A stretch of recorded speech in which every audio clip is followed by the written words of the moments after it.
Good morning, good afternoon, good evening, everyone. I hope this finds everybody safe and well. Welcome to the Voices of Sustainability Fireside Chat Series. My name is Rob Bradley. I'm a Managing Director in the Climate Change and Sustainability Services practice of EY, and I have the great honor of being your moderator today. The Zayed Sustainability Prize was established in 2008 as the UAE's Pioneering Global Award for recognizing organizations in high schools for their solutions in sustainability and innovative humanitarian solutions. Over the last 15 years, the prize has touched the lives of 378 million people around the world through its winners' solutions across categories including health, food, energy, water, and global high schools. And this year, the new category of climate action. So I'm delighted to welcome today the three finalists in this first ever round of the Zayed Sustainability Prize's Climate Action category, covering a huge range of climate-related actions and benefits, including decarbonization in hard-to-reach industrial sectors, and the protection and enhancement of the ecosystems on which the planet and our people depend. So I'd like to introduce Robert Niven, who is the Chief Executive Officer of Carbon Cure Technologies, Caroline Slootweg, co-founder of Kelp Blue of Namibia, and Virgilio Viana, General Director of the Foundation for Amazon Sustainability of Brazil. Welcome, everybody, and first of all, congratulations on being selected as the finalists for this award. Perhaps we could just turn to our panelists first of all and just ask you to briefly introduce yourselves and give a quick snapshot of what your organizations do. Let me turn first to Caroline. Yes, thank you very much. My name is Caroline Slootweg, co-founder of Kelp Blue. And in short, what we do is we cultivate giant kelp. Kelp is a seaweed. We do this in the ocean. We cultivate giant kelp, which is the largest species of seaweed on the planet. And we do that because kelp is enormously good at sequestering and storing carbon. But not only that, it also helps build back resilience into marine ecosystems. And what you can do with kelp is nothing short of phenomenal. Kelp is full of very juicy components that can help a lot of industries decarbonize and help accelerate their route to sustainability. And to name just a few, for example, agriculture, we create a biostimulant, and that gets put onto the fields, and that helps increase crop yield. It also helps farmers decrease their use of chemical fertilizers, which then in turn makes sure that the water that comes from any runoff is cleaner, that goes back into the ocean. So we are contributing to blue, but we're also contributing to green. We do this in Namibia. This is our heartland where we have a farm. This is where we are growing our business, and we are about a team of 50 strong at the moment. Thank you, Caroline. Virgilio.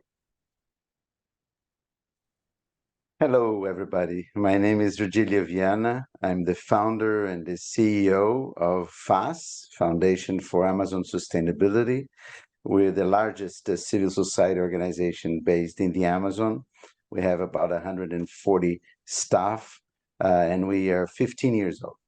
We work together with communities of indigenous peoples to protect the rainforest in a huge area, in an area about the size of the state of New York, with 800 communities, and that we know the names and surnames of everybody. So it's a people-based approach to protect the Amazon. And the Amazon, as everybody knows, is the key for a sustainable planet. If the Amazon goes, basically the hope for a stable climate regime is basically gone. So protecting the Amazon is something essential. I like to say that the Amazon is too big to fail, much more so than the banks of Wall Street. And the good news is that there is hope. Although the scenario is not one that gives room for optimism, I think we have results that point to keeping hope alive. And that means we have reduced deforestation, quite significantly in the areas where we work. We have resisted a period in Brazil where there was government working against protecting the rainforest. And the good news is that Brazil overall has reduced deforestation about 48% this year. And in our areas, it's over 60% reduction of deforestation. So it's doable. We can, by protecting the rainforest, reduce emissions, and not only reduce emissions. I think there is much more to that when we talk about protecting the Amazon rainforest. The forest has a very important role in the hydrological cycle, and that helps cool the planet by absorbing energy that goes into the water cycle. The Amazon rainforest plays a very important role in reducing the effects of global warming globally. And it helps pump moisture to many parts of the world, all the way from North America to the southern parts of South America. And finally, I think the main lesson that we can share is that we should not only look at carbon, we should look at people, and people first. And our approach is by looking at those communities, working together with them, and finding solutions that make sense for them. And a final point about biodiversity. It's not only carbon and people and water, it's also biodiversity. And the Amazon stores the largest reservoir of biodiversity in the world. So I think we have to come up with nature-based solutions that are good for people and good for biodiversity, and that create synergies between all these agendas, so that we not only deal with the climate, but also we deal with poverty, we deal with equality, and we deal with a new ethics towards the planet. Thank you so much. And Rob Niven, please introduce yourself and tell us a little bit about Carbon Cure. Certainly. Thank you very much. Good day, everyone. Concrete is the most abundant man-made material on the planet. It's all around us. It's the foundation for society as we know it. Yet it has an immense carbon footprint. Carbon Cure is a Canadian company which is dedicated to advancing the sustainability of the global concrete industry by offering a groundbreaking technology that permanently removes and reduces the carbon emissions without compromising the concrete's performance, so that it can be used safely for all applications which are essential for life. The way that we do that is by actually injecting CO2, which is the root of climate change, back into concrete so that it can be permanently sequestered. And it also provides a performance benefit where that concrete is actually stronger. The resulting mineralization of that CO2 means that it's permanently locked away forever. It's locked away as a mineral in a safe way that allows concrete to be built more sustainably. This technology is already scaling quickly around the world. It's contracted in about 800 plants across 34 countries at producing partners that are supplying 5 million truckloads of concrete. Thank you very much for having me. Back to you, Rob. Thanks. It's a pleasure to be talking with you all today. Let me turn back to you, Caroline. You alluded to the wide array of benefits that can come from enhancing kelp growth and usage that goes beyond carbon. I think, obviously, in the climate action category, we're thinking a lot about carbon, but could you talk a little bit about what those other impacts are, and also how you go about measuring them? Because a lot of them, I think, are harder to get at quantitatively than carbon is. Yeah, sure. So you're absolutely right. And I think what Virgilio said is the world right now is rallying around carbon, but I think the global discourse is changing, because while carbon is important, there's a lot of other focus that needs to be had, and particularly on biodiversity. So for example, with kelp is very good at sequestering carbon. The science still needs to be proven. We're working on an assumption, and that is something that we are trying to prove with our Kelp Forest Foundation. It will take about 2 or 3 years to quantify exactly how much carbon is sequestered through cultivating kelp, but we have our estimates, and that's around 125 tons per 10 hectare. So that's of CO2. But what's more important is when you cultivate kelp, kelp is what's called an ecosystem engineer. And an ecosystem engineer is anything that has the power to build up or to destroy an ecosystem. Now, kelp can build an ecosystem. If you've seen many of the photos of kelp forests, you'll always see an enormous amount of life. You'll see seals swimming through it. You'll see fish use it as a nursery. It really is a hotbed of collection of marine biodiversity, because what it does is it provides that shelter for nursery, for smaller fish to take shelter in, for shelter for any predators to come. And we cultivate the forest, and we only take off the top 10% of the biomass, leaving most of the biomass in the water to create this new marine habitat. Not only that, by cultivating kelp and leaving the wild beds there to flourish, we're also creating jobs. So kelp grows in the ocean. We all know that our fishing populations and fish stock have gone down. So there are communities that have a lot of people that are looking for year-round jobs and year-round careers. Kelp cultivation can do that. We put structures in the water, and that's where the kelp grows from. So we need engineers, we need divers, we need marine monitors. So it also is also about livelihood creation. It's also about ocean acidification. So the great thing about kelp and kelp forests is it's a local buffer against ocean acidification. So we're also making sure that we're contributing to the health of the water. Also, the products that can be made from kelp, a biostimulant, for example, can go on to crops. And what that does, as I said before, is it reduces the reliance on chemical fertilizers. But what it also does is it also increases a crop's resilience to climatic stressors like drought or extreme heat. And that just is something that a lot of farmers are desperate for. They need solutions. And we have to be able to guarantee the food systems around the world, and seaweed biostimulant can contribute significantly to that. As well as if you use biostimulant on depleted soil, it helps restore the microbiome. It stimulates root growth. So you're also contributing to the soil carbon capture ability and the water retention ability. So there are just a lot more things than purely carbon capture and storage that Kelp Blue is working to achieve. Measurement of that, there are very different ways to measure them. Some measurement tools are still in its infancy. We're working with all of them.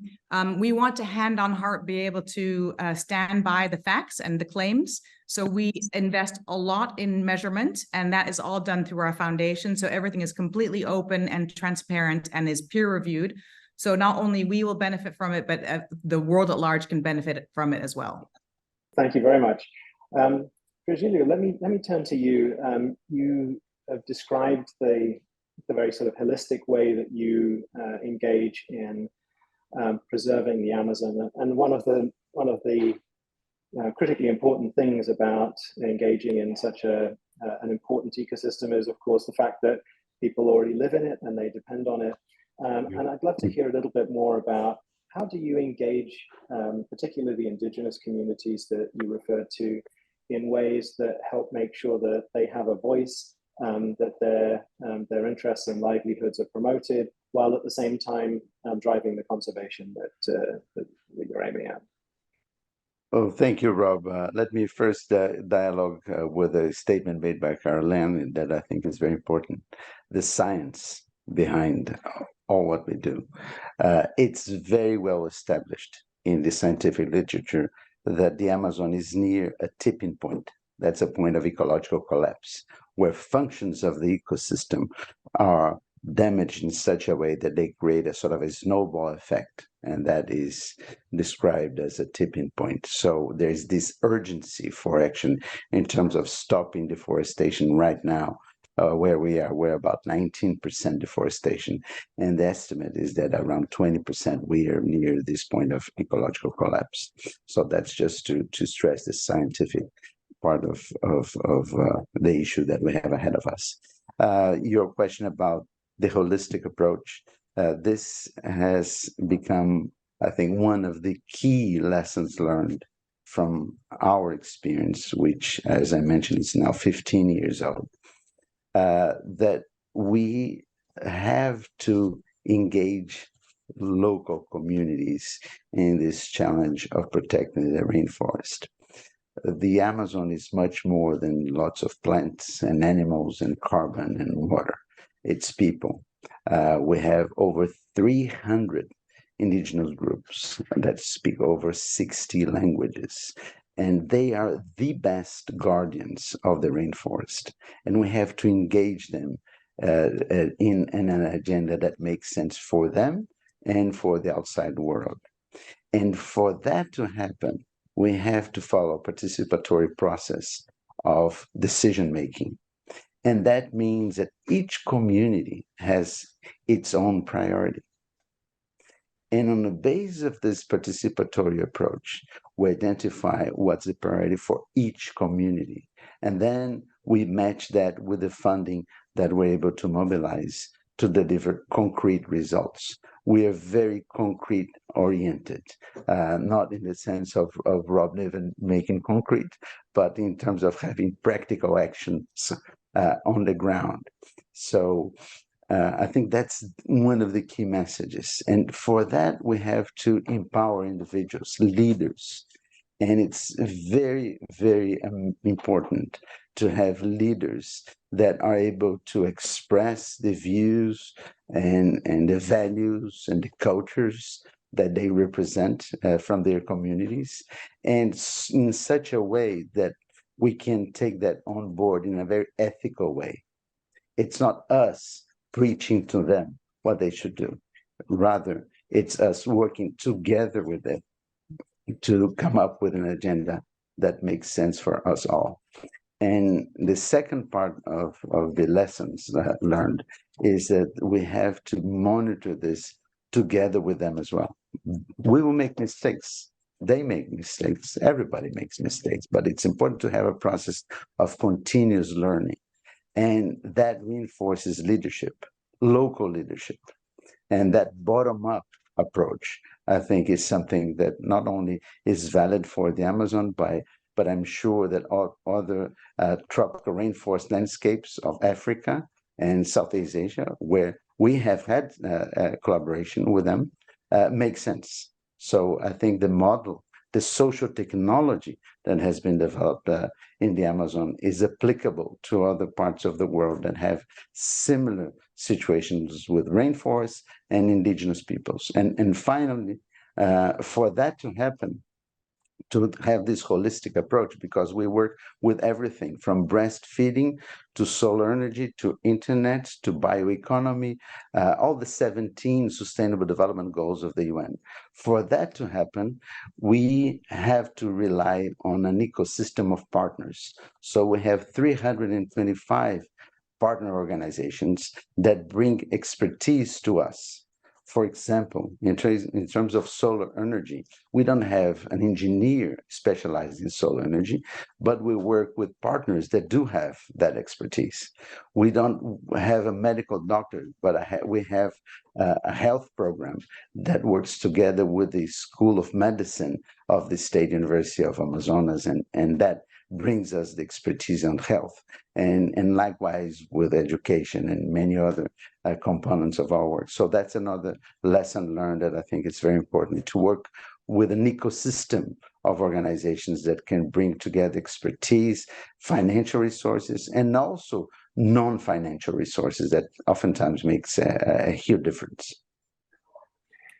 Thank you. Let me turn to you, Rob. Yeah, in the climate change world, everyone routinely refers to the need for concrete action. You've taken that very literally. What I'd love to hear about, though, is the challenge of getting to scale. So you've obviously got a really exciting technology here, but as you say, concrete is produced in simply gargantuan quantities all around the world. What do you think it's going to take to get a technology like yours deployed around the world and over the long term? It's like a good word, gargantuan, and you're exactly right. There's about 40 billion tons of concrete produced every year, and that will continue to increase to build the cities and roads and schools and homes that we require. this process, due to its size and the carbon intensity of the process from making cement, produces about 7% of the world's greenhouse gas emissions. So when thinking about how to tackle this problem, you really do have to think in terms of scale. It's not about necessarily about, what can you do with 1 cubic meter, but how can you apply that very, very quickly to every cubic meter of concrete that's produced worldwide. And for that reason, and that's really where we started. And this technology was based on my thesis at grad school. And it was thinking first at the molecular level on how to develop this solution, but then very quickly, you have to think about how do you apply that at a scalable level. And what was really evident is that we needed to retrofit existing concrete plants. There's about 125,000 plants like the one behind me. They're all about the same. So we've developed a process to take that groundbreaking science and apply that very, very quickly at any concrete plant in about a day. And once that system is up and running, they're able to start mineralizing CO2 that's locked away forever. I should also say that it's not just the technology that needs to be scalable, it's also the business model. So we borrowed from the technology industry, and they use the software as a service model. Well, we use sustainability as a service model, another SaaS model, where we actually don't charge any CapEx for the installation of the system. We'll send out all of the system, we'll install it, we'll even help them support that process, but the technology creates value for the concrete producer, which actually allows them to pay a small monthly fee for the use of the system. So we remove all of the barriers and have developed a system that can be retrofitted and very quickly deployed that allows us to impact so many plants. And like I mentioned already, it's already applied in every continent, in 34 countries, both developed and emerging economies. And that's something that's very important because concrete is poured primarily in the emerging markets. And that's where we have to have our impact. And I'm really excited to see that this system has already taken hold. Just some numbers to share is that we've been able to save about 340,000 metric tons of CO2. Now, that's the equivalent of taking about 75,000 gas-powered cars off the road for a full year. And a third of those emissions have been achieved, our emission savings have been achieved in the last year. So we're scaling at a rate where every year it's a third or a double, and we're continuing to scale up this technology. And as the systems are installed every year in the future, they're continuing to provide those benefits. So it's really a matter of speed. How quickly can we get this technology installed in every single of the 100,000 plants worldwide? So I think a lot about scale. I think a lot about business model. I think a lot about developing technology that doesn't impose a green premium in the market so that users of concrete don't have to compromise. They're just picking the greener product with a higher sustainability and higher performance for the same price. So that's how we've approached scale, but it's a critically important question, and I'm glad that you asked it. Great, thank you. It's always inspiring and exciting to hear about these really innovative solutions, and of course that's one of the things that the Zayed Sustainability Prize is all about. And this is particularly prominent this year, of course, because of the road to COP28, and I hope we'll be seeing all of you there in Dubai. I'd love to hear from you. Perhaps I can turn first to you, Caroline. I'd love to just hear a little bit from each of you about what you would ideally like to see and hear in COP28. What can be achieved there that will help drive the kinds of solutions that you're pioneering? Well, I think, COP is a great meeting place, and I think solutions will be coming from many places, and this requires multiple levels, interacting, discussing, sharing. And even if you can't get into the big sessions, there are a lot of side sessions where people can meet and ideas can be shared. It's about giving a platform to solutions that normally don't get that platform. I mean, just like this is the Sustainability Prize is a great example of how you are giving voice to many solutions that a lot of people don't know about, because I think that there are very, very strong solutions out there that can fundamentally make a difference. They just don't have the airtime really that they need. And as a founder of a startup, and I really like what you're saying, Rob, about, you know, thinking in business model and thinking in scale, we do have to come up with solutions that are scalable, where it is no doubt that the choice would be made. So indeed, the green premium can't be too high. It does need to work in our current day system, these solutions. And I think for that, there are a lot of startups that have ideas, but the financing and the funding is not there. So at COP, I would like to see more innovative solutions showcased, more discussions around those innovative solutions, because I think what I'd like to walk away with is seeing more financial commitment to unlock the capital flows from old investment models to new investment models, and also for a renewed commitment to climate finance into nature-based solutions, and a new way of valuing nature-based solutions in a way that makes it very easy to choose to invest in nature-based solutions. So I really hope that that is what this year will bring at COP. Thank you. Virgilio, what excites you as we go towards COP? I have participated in COPs since 2005, when I was the State Secretary for Environment and Sustainable Development of Amazonas. And I describe the COPs as being two separate events. One is the official negotiations that I participated at some point, that looks at the text, the brackets, and so all of these very, very detailed and tough negotiations around wording of decisions. And the other part is what I call the World Congress on Sustainable Development, that brings together thousands of individuals with great ideas, with great solutions at different stages of implementation.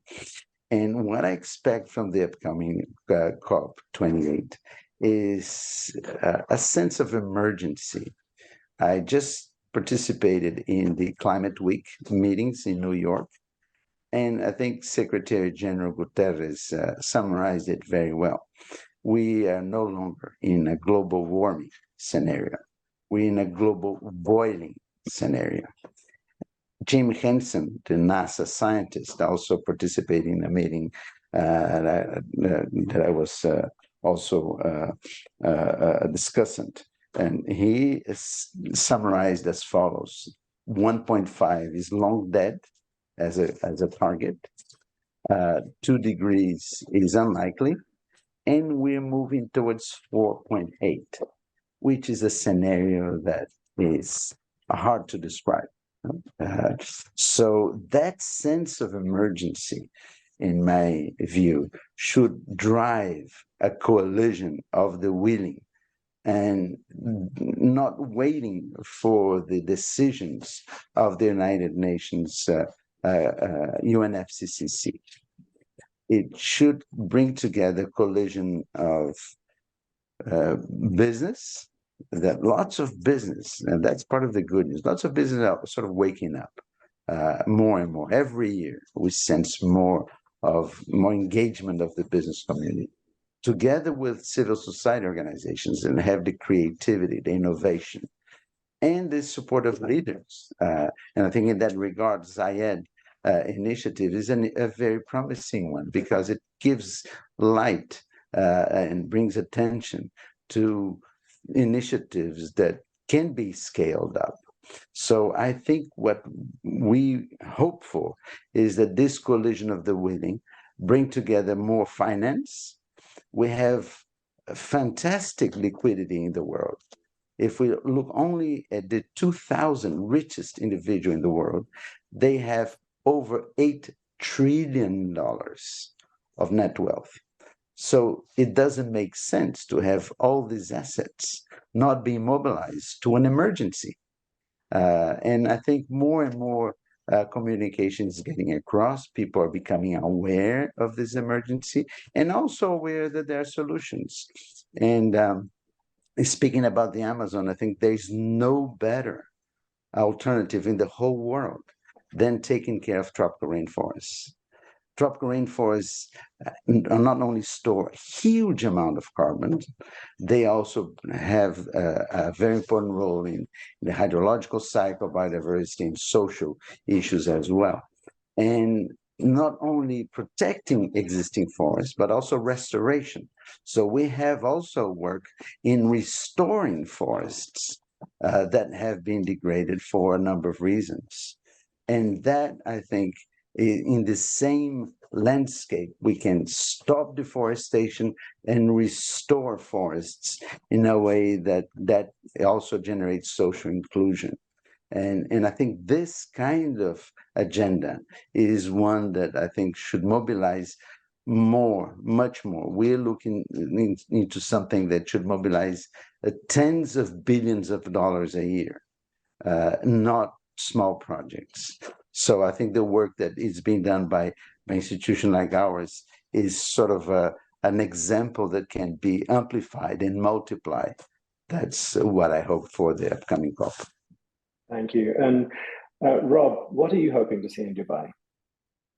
Well, I do look forward to seeing you all there. I will be attending this year. In fact, I started this company while I was studying in Montreal, where COP11 was held. It was a really important moment for me because attending as an academic, I was able to really understand the firsthand impacts of climate change on communities.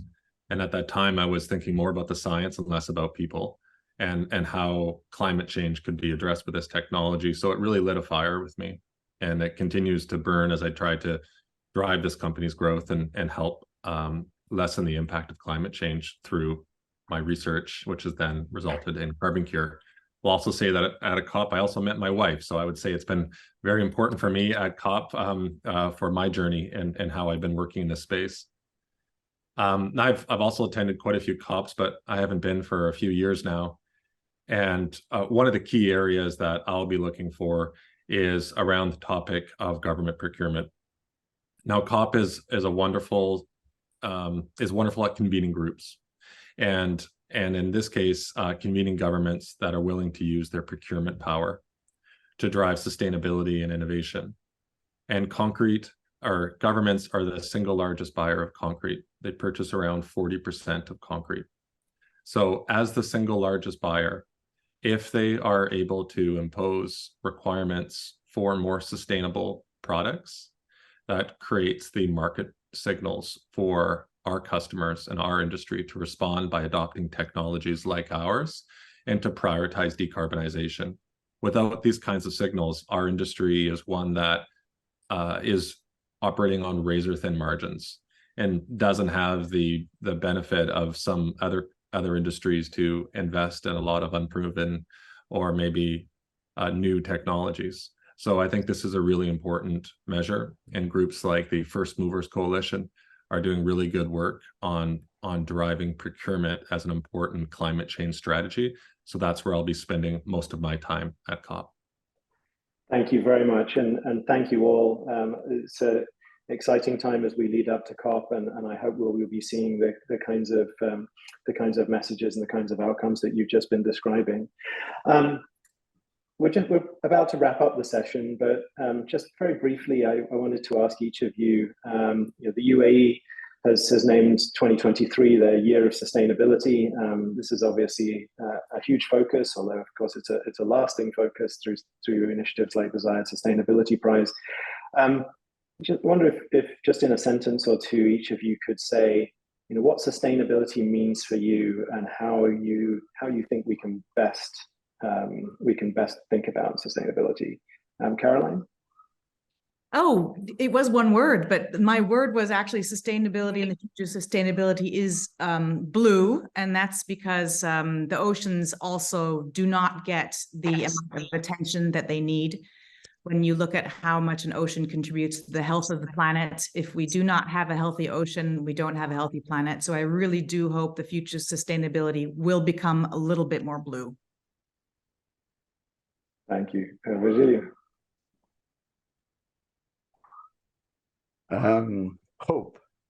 I think we have to keep hope alive for a sustainable future. And that comes from the urgency that is needed for action to protect and restore tropical rainforests of the world.